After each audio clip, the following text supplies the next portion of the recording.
Nobody wanted the land. Not the neighboring farmers. Not the county. Not even the drainage contractors. 64 acres lay underwater for nearly 8 months every year.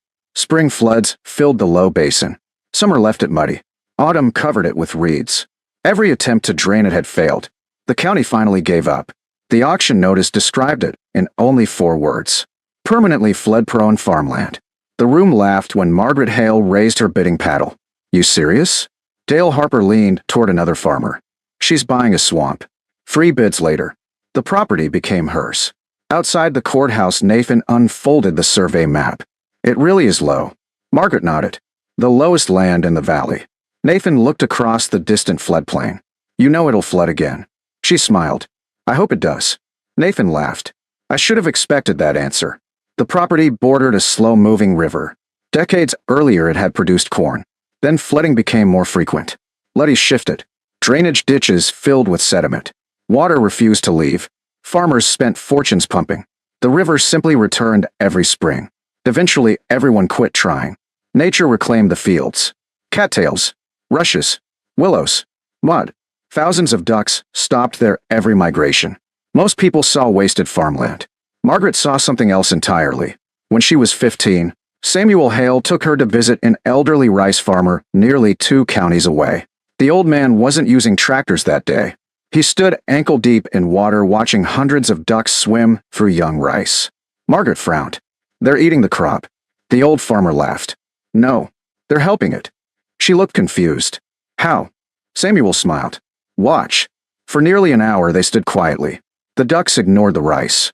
Instead they devoured insects. Snails. Young weeds. They stirred the mud with their feet. The old farmer folded his arms. They weed. They fertilize. They chase pests. Silence. And they never sent me a bill. Margaret never forgot that. Years later she attended a regenerative agriculture conference. One presentation focused on traditional Asian rice farming. Photographs showed thousands of ducks swimming through flooded rice fields. Reduced herbicides. Fewer insects. Healthier soil. Lower costs. Margaret filled an entire notebook. She didn't copy the system. She wondered how it might fit her valley. Standing beside 64 flooded acres, she finally had her answer. The county heard almost immediately. Naturally. Saturday morning the diner bust. Dale Harper folded his newspaper. You hear what Margaret bought? Rick looked up. What now? The flooded county ground. Several farmers laughed. The swamp. Dale nodded. She's putting ducks on it.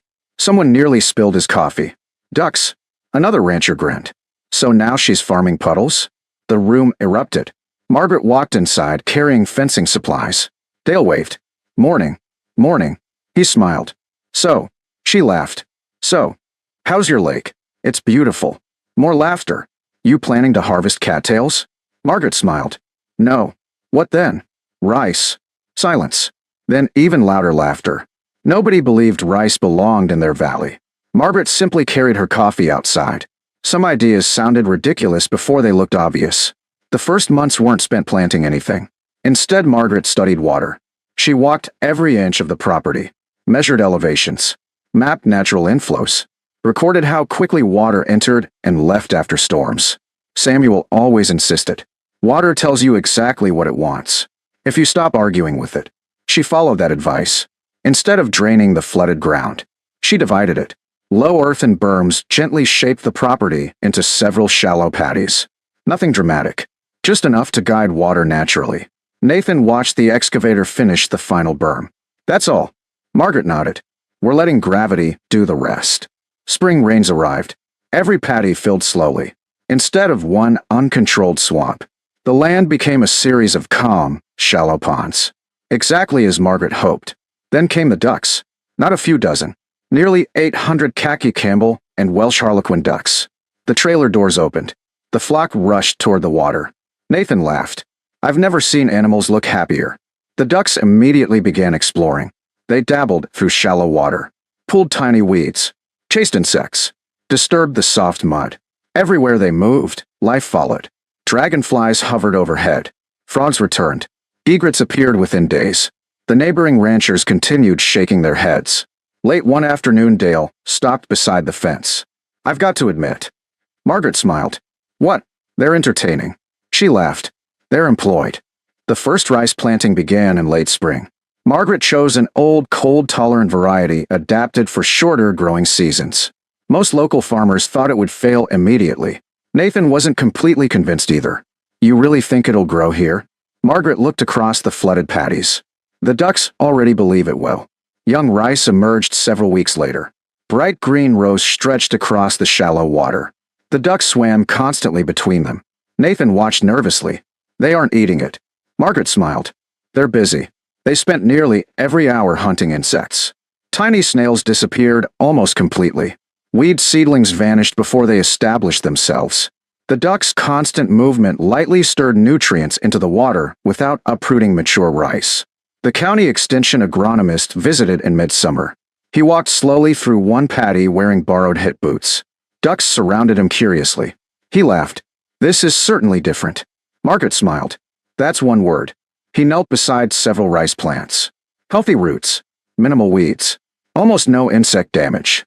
He looked surprised. "I expected much worse." Instead, the rice looked remarkably vigorous. Nathan pointed toward another section. "The ducks never stopped moving." The agronomist nodded. "I can see that." He carefully collected soil samples, water samples, plant tissue, everything. Weeks later, he returned with laboratory results.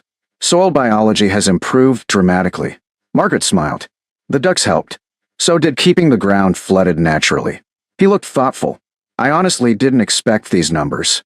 Summer storms rolled through the valley. Neighboring cornfields flooded badly. Margaret's rice paddies quietly absorbed the water. Nothing washed away. Nothing drowned. The flood simply became part of the system. Nathan looked across the shimmering paddies. "We stopped fighting the water." Margaret nodded. "And started working with it." The ducks continued growing. Healthy. Strong. The rice headed beautifully. Golden seed heads slowly bent beneath their own weight. Even Dale Harper stopped laughing. At least out loud. One September evening he parked beside the gate. He stared across acres of golden rice shimmering above calm water, filled with hundreds of busy ducks. Finally he spoke. "I'll admit." Margaret smiled. "What? It doesn't look like a swamp anymore." She laughed. "No. What does it look like?" Margaret looked across the valley. "It looks like it finally found the right crop." Just then another truck pulled into the lane. The county agricultural commissioner climbed out carrying yield monitoring equipment. He spent nearly an hour walking through the paddies, examining the rice, watching the ducks work naturally between the rows. As the sun reflected across the flooded fields, he removed his hat and looked toward Margaret. Then he smiled. "I've got a question." Margaret folded her arms. "Go ahead." He looked across the golden rice stretching to the horizon. "Do you realize these may already be the healthiest rice fields anyone has ever measured in this county?" The county agricultural commissioner slowly lowered his clipboard. He looked across the flooded paddies glowing beneath the afternoon sun. Hundreds of ducks drifted quietly between rows of ripening rice. Then he looked at Margaret. "Do you realize these may already be the healthiest rice fields anyone has ever measured in this county?" Margaret smiled. "I hope they were healthy." The commissioner laughed. "They're much more than healthy." Nathan looked curious. "What did the test show?" The commissioner opened his folder.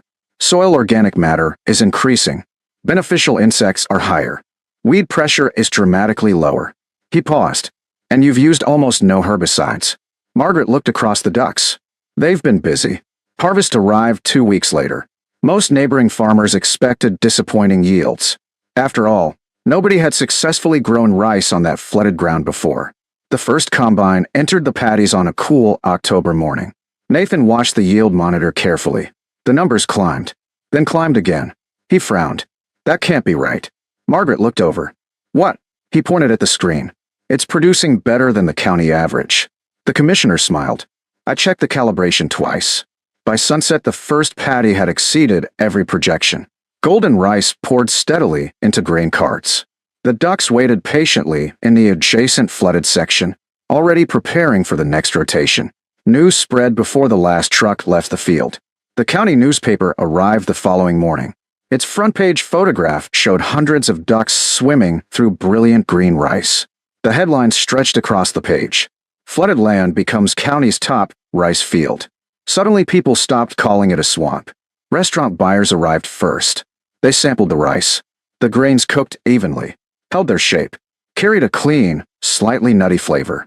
One chef smiled after tasting it. "This doesn't taste ordinary." Margaret laughed. "It grew in an extraordinary place. Within months, specialty grocery stores wanted it. Then gourmet restaurants. Soon the rice carried the Hale Ranch name on every bag." Nathan walked into the office carrying another stack of purchase requests. "We've got another problem." Margaret looked up. "The waiting list." He nodded.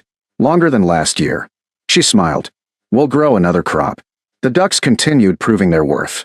Instead of spending weeks pulling weeds or spraying herbicides, they spent their days doing the work naturally. They hunted insects before pest populations exploded. They ate tinderweed seedlings. Their constant paddling lightly stirred nutrients into the shallow water. Even their manure returned fertility directly to the fields. The extension agronomist visited again during the second season. He knelt beside a rice plant. Healthy roots spread through rich mud. Almost no competing weeds surrounded it. He stood quietly. "I've got to admit something." Margaret smiled. "What?" "I came here expecting to explain why this wouldn't work." She laughed softly. "And now, I've been taking notes all morning." The valley experienced unusually heavy spring flooding the following year. Many neighboring fields remained underwater too long. Corn never recovered. Soybeans had to be replanted. Margaret's land welcomed the flood. The paddies simply filled. The ducks swam happily through deeper water. The rice planting shifted only slightly. Nothing else changed. Nathan watched floodwaters spread across the property. "It finally makes sense." Margaret smiled. "What?" "We stopped treating water like an enemy." She nodded. "We gave it the right job." One afternoon, Dale Harper drove onto the farm carrying a notebook. Margaret raised an eyebrow. "No jokes today." He laughed. "I've retired those." Together they walked along one of the levees. Hundreds of ducks quietly moved between emerald green rice. Dragonflies filled the air. Great egrets hunted frogs along the edges. The flooded fields looked alive. Dale finally stopped. "I've been spending 30 years trying to keep water off my fields." He looked across the paddies. "You spent 3 years figuring out how to use it." Margaret smiled. "The water wasn't the problem. What was? We kept planting the wrong crop." That sentence stayed with him. By the 4th season, university researchers established permanent study plots across the ranch. They measured everything: soil biology, bird populations, beneficial insects, water quality, methane emissions, even the fish living in the irrigation canals. Each year the same pattern appeared: healthier soils, lower chemical inputs, greater biodiversity. The ducks had become far more than pest control. They had become part of the entire ecosystem. One graduate student asked Margaret, "When did you know this would succeed?" She smiled. "I didn't." The student looked surprised. "You didn't." "I knew flooding wasn't going away." Silence. "So I stopped asking how to remove it." She looked across the paddies. "I started asking what wanted to grow there." The answer changed the ranch forever. Late one summer, the county announced plans for another abandoned floodplain. This time officials didn't advertise drainage projects. Instead, they called Margaret. "We'd like your opinion." She laughed. "My opinion?" The commissioner smiled. "You've changed ours." Soon neighboring farmers visited every growing season. Some came for ducks. Others came for rice. Many simply came to watch. Nobody laughed anymore. Instead, they carried notebooks. The old flooded property became one of the state's demonstration farms for regenerative rice production. School children visited every spring. One little girl watched hundreds of ducks weaving between young rice plants. She tugged on Margaret's sleeve. "Are the ducks working?" Margaret smiled. "They've been working since sunrise. They don't look busy.